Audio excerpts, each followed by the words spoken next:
What's up guys? Today we're going to be checking out Dune on 4K HBO Max streaming. This isn't a video on how entertaining or thought-provoking the movie is. I'll just be sharing some of my thoughts on the audio and the video quality. Now let's go over a few tech specs. The movie was shot in 4.5K. It's got a 4K DI. It's rated PG-13. Runtime is 155 minutes and the aspect ratio is 239:1.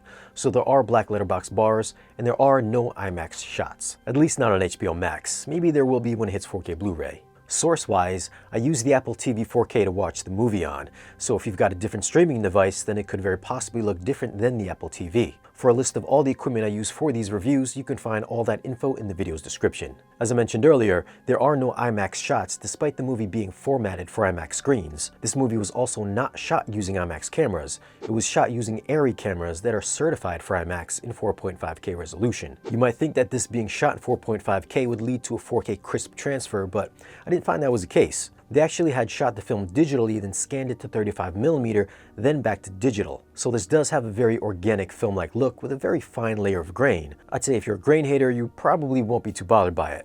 Also, with their use of Panavision H and Ultra Vista lenses, there's a softening to the image as well as having a slightly elevated black level. You can see this in this nighttime shot.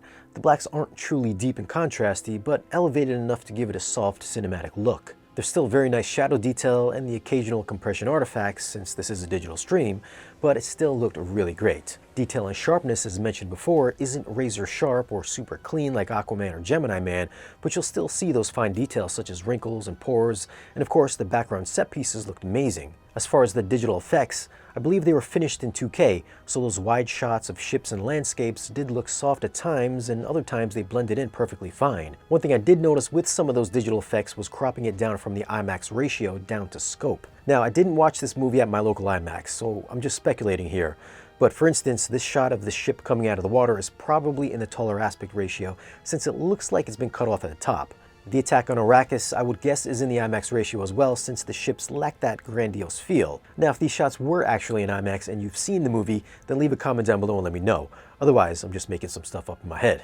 As for HDR, this is a bright transfer. It's not a colorful movie by any means with vivid reds and greens and blues, but there are some very nice blacks, beige, and grays all over the place. It takes place basically out in the desert, so you get the idea. Specular highlights from explosions get eye-blinding at times, so you will find yourself squinting, especially when it goes from a super dark shot to a huge fireball.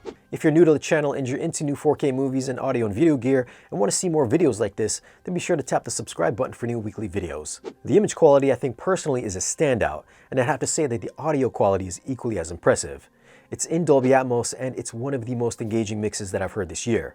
I'm going to start off with the bass response, which I thought was really good, but not as good as Blade Runner 2049. I could tell there's probably a lot more going on in the lower octaves, but this HBO Max stream is definitely shortchanging this mix on dynamics. I did have to raise my volume about 15 dB more than normal, so that should say something about the compression. There's still very good low-end extension anytime Paul or Jessica would use the voice, and those Dragonfly helicopters would give my subs a decent workout. As for Atmos height effects and immersiveness, you can see that this is an official Atmos mix with objects that move dynamically through all your available speakers. This part during the sandstorm places you inside the chopper or whatever it's called, so you can hear the sand and debris outside of the cockpit with internal effects going on in the lower channels. The scene with the guy chanting has excellent atmospheric envelopment with rain effects coming in all directions, and soundstage here is impressively wide. The musical score is a knockout and just makes you want to crank the volume louder than normal, with great extension through all available channels. As for dialogue, there are some parts where Christopher Nolan might have been involved since it seems like some of these characters are just whispering over loud music, so you may find yourself raising that center channel. Other than some quiet dialogue and lower than expected bass response, I'd have to give this mix, as far as it being a stream, a 9.7. Like I said, I felt it was dynamically challenged if I was to compare it to a top-tier physical release, but as far as digital streams go, this movie's got one of the best mixes I've heard. It's for sure demo material. For video quality, I'm gonna go with a 9.5. The film's got a unique look, but I feel it's gonna be a lot better looking when it hits 4K disc and the Kaleidoscape. It's got great detail, decent blacks, and some eye-popping HDR. If you've got HBO Max, I have to say that it is a definite must-watch. So those are my thoughts on Dune on 4K HBO Max streaming. Have you guys seen it, and what'd you think of the transfer? Leave a comment down below and let us know.